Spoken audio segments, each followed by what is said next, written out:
मुल्क के मुख्तलिफ इलाकों में मानसून सीज़न खूब बरस रहा है। इस्लामाबाद और रावलपिंडी के मुख्तलिफ इलाकों में मूसलाधार बारिश हुई। सैदपुर के मकाम पर 90 मिलीमीटर बारिश रिकॉर्ड की गई। आज़ाद कश्मीर के मुख्तलिफ इलाकों में भी मूसलाधार बारिश हुई, जिसके बाद नदी नालों में तग़यानी है। पेशावर, शुमाली वज़ीरिस्तान, सवाबी और मर्दान के मुख्तलिफ इलाकों में भी बारिश हुई है, जबकि गुजरात शकरगढ़ में भी बादल बरसे। महकमा मौसमियात के मुताबिक आज इस्लामाबाद, पंजाब, खैबर पख्तूनख्वा, कश्मीर, गिलगित बल्तिस्तान में कहीं कहीं मूसलाधार बारिश का इम्कान है। आज बलूचिस्तान के बाज़ इलाकों में भी बारिश की पेशगोई की गई है, जबकि सिंध के साहिली इलाकों में मतलब जुज़वी अब्र आलूद रहने के अलावा चंद मकामात पर हल्की बारिश या बूंदाबांदी हो सकती है।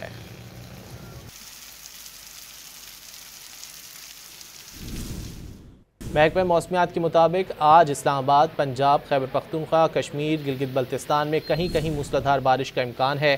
आज बलूचिस्तान के बाज़ इलाकों में भी बारिश की पेशगोई की गई है, जबकि सिंध के साहिली इलाकों में मतलब जुज़वी अब्र आलूद रहने के अलावा चंद मकामात पर हल्की बारिश या बूंदाबांदी हो सकती है।